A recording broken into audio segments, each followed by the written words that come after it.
स्वप्नांना पंख मिळतात जेव्हा मनाला आशेची दिशा मिळते. कालच्या थकव्याला हरवून नव्या दिवसाची उर्मी जागते. सकारात्मक विचारांच्या छोट्याशा किरणांनीही मनातील अंधाराचे ढग हटत जातात आणि जीवन पुन्हा एकदा नव्याने उमलतं. नमस्कार, दीपक बेनके ऑफिशियल या आपल्या यूट्यूब चॅनलवर तुमच्या सर्वांचे मनपूर्वक स्वागत आहे. आज मी तुमच्यासाठी घेऊन आलो आहे जीवन प्रवासात थकलेल्या मनांना पुन्हा उभारी देणारे, प्रेरणा देणारे काही सुंदर विचार. मित्रांनो, स्वतःला आनंदी ठेवण्यासाठी मनात सकारात्मकतेचा एक छोटासा दिवा हवा आणि तो दीप प्रज्वलित होतो चांगल्या विचारांनी. स्वतःकडे पाहण्याचा दृष्टिकोन बदलला की जीवनाचं आकाशही नव्या रंगांनी रंगतं. काही विचार जे तुमच्या मनाला नवी ऊर्जा देतील, तेच विचार येथे आज तुम्हाला ऐकायला मिळणार आहेत. तुमच्यात घडलेला कोणताही सुंदर बदल हीच आमच्यासाठी खरी प्रेरणा आहे. तसेच तुमच्या प्रतिक्रिया व प्रतिसाद आम्हाला नेहमीच मोलाचे आहेत. तर चला आजचे प्रेरणादायी सुविचार मनापासून ऐकूया. तुम्ही कुठेही पोहोचा, तिथे तुमच्यापूर्वी कोणीतरी असेलच. तुम्ही कितीही सुंदर वस्तू विकत घेतली तरी त्यापेक्षा चांगली उपलब्ध असेलच. त्यामुळे कधीही तुलनेच्या खेळात अडकू नका, कारण जिथे तुलना सुरू होते तिथे आनंद संपतो. जीवनात आज आलेल्या परिस्थितीशी जो संघर्ष करतो त्यालाच उद्या सुख अनुभवता येते. ज्यांच्याकडे तुमच्या मूल्यांची किंमत ओळखण्याचं कौशल्य नाही, त्यांच्यासमोर स्वतःचं मूल्य सिद्ध करण्यात वेळ आणि शक्ती वाया घालवू नका. लाखोंची सोबत असून काही उपयोगाची नाही. सोबत एकच असावी, पण लाख मोलाची असावी. वेळ हा एक असा तराजू आहे जो वाईट काळात आपल्या माणसांचं वजन आपल्याला बिनचूकपणे दाखवतो. एक वेळ माणसं लांब गेली तरी चालेल, मात्र लांबून मजा पाहणारी माणसं आपल्यासोबत कधीच नकोत. जीवनात तुम्हाला काय भेटलं हे महत्त्वाचं नाही, तर तुम्हाला काय टिकवता आलं हे महत्त्वाचं आहे. भरलेलं घर आणि सुंदर मन हे फक्त समाधानी व्यक्तींचेच असते, कारण तो व्यक्ती स्वतःकडे जे काही आहे त्यात खुश असतो आणि इतरांचे वाईट व्हावे हा विचार तो कधीच करत नाही. नात्याच्या एकूण 5 पायऱ्या असतात: पाहणे, आवडणे, हवे असणे आणि स्वीकारणे. या 4 अतिशय सोप्या पायऱ्या आहेत, परंतु सर्वात कठीण पाचवी पायरी आहे ती म्हणजे निभावणे. जीवनात आज आलेल्या परिस्थितीशी जो संघर्ष करील त्यालाच उद्याचं सुख अनुभवायस मिळेल. ज्यांच्याकडे तुमच्या मूल्यांची व ताकदीची योग्य किंमत करण्याचे कौशल्य नाही, अशा लोकांसमोर तुमचे मूल्य सिद्ध करण्यात तुमचा वेळ आणि शक्ती वाया घालवू नका. चांगलेच होणार आहे हे मनात धरून चला.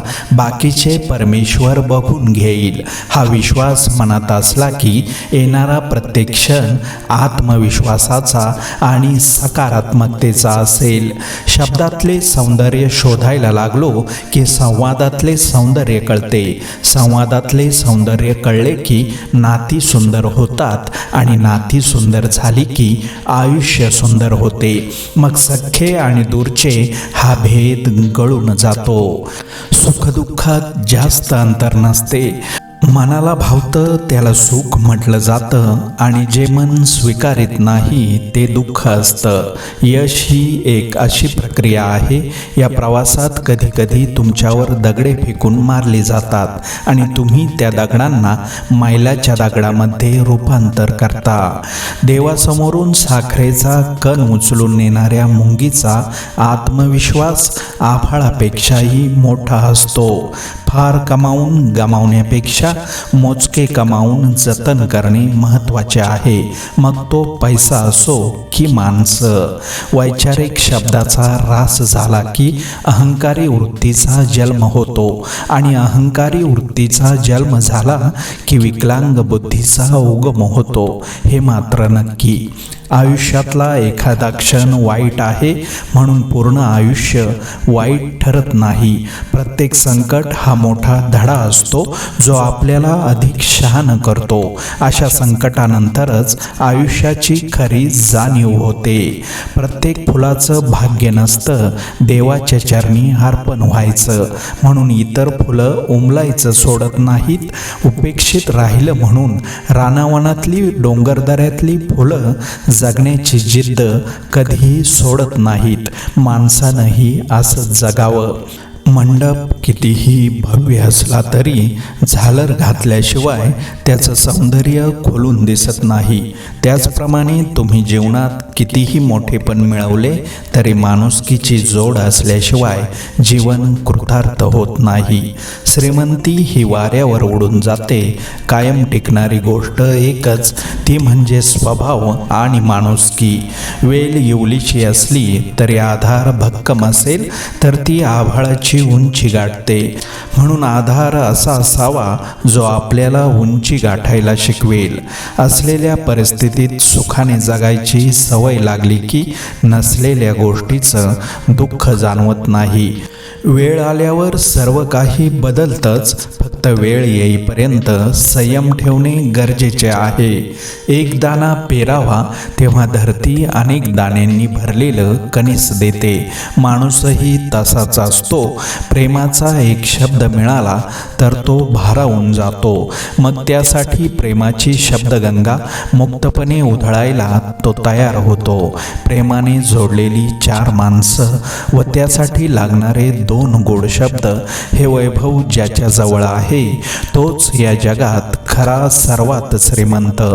भगवंत भक्ताची संकटे नाहीशी करतो म्हणजे त्याची प्रापंचिक संकटे दूर करतो असे नाही, तर भक्ताला समाधानात ठेवून संकटे सहन करण्याची शक्ती भगवंत देतो.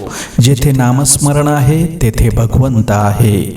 मानवी नात्यात जर सर्वात मोठा शत्रू कोणी असेल तर तो म्हणजे गैरसमज. अतिशय छोट्या गोष्टीवरून, किरकोळ नाराजीवरून होणाऱ्या या रोगाला औषध नाही. त्यामुळे आपल्या दृष्टीने जर कोणी चुकला वा चुकत असेल तर त्याला सांभाळून घ्यायला हवे. कदाचित तो त्याच्या जागी योग्यही असेल. क्षणिक गैरसमज करून अनमोल नाते तोडण्याचा अपराध घडण्यापूर्वी व नंतर हळहळ करण्यापूर्वी थोडा सारासार विचार केला तर खरोखरीच हे जीवन सुंदर होईल आणि नाते अनमोल. जो माणूस शक्ती नसतानाही आपल्या मनाची हार मानत नाही, जगातील कोणतीही शक्ती त्याला पराभूत करू शकत नाही. जंगलामध्ये एका सुगंधित झाडाचा वास संपूर्ण जंगलाला येतो. त्याच प्रकारे एका सद्गुणी मुलामुळे संपूर्ण कुटुंबाचे नाव वाढते.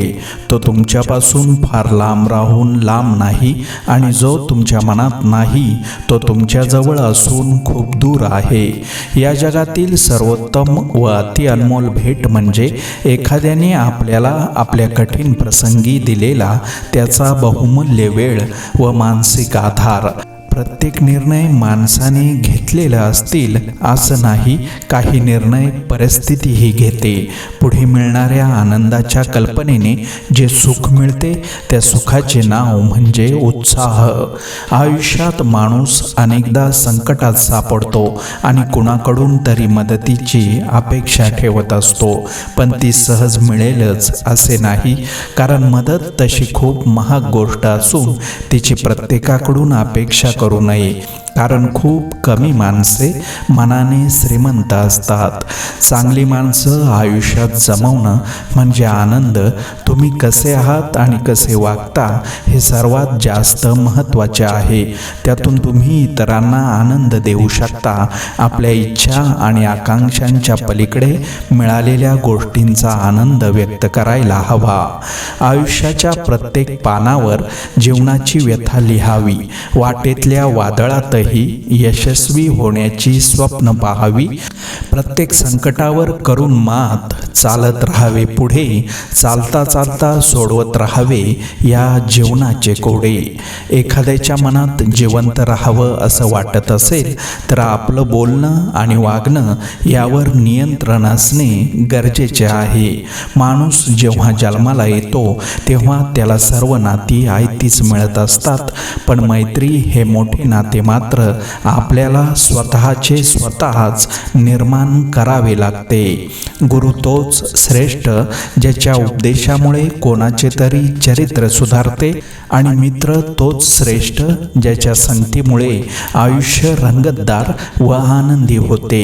तुमचा मूड खराब असेल तर वाईट बोलू नका, कारण तुम्हाला तुमचा विचार बदलण्याची संधी मिळेल, पण शब्द बदलण्याची नाही.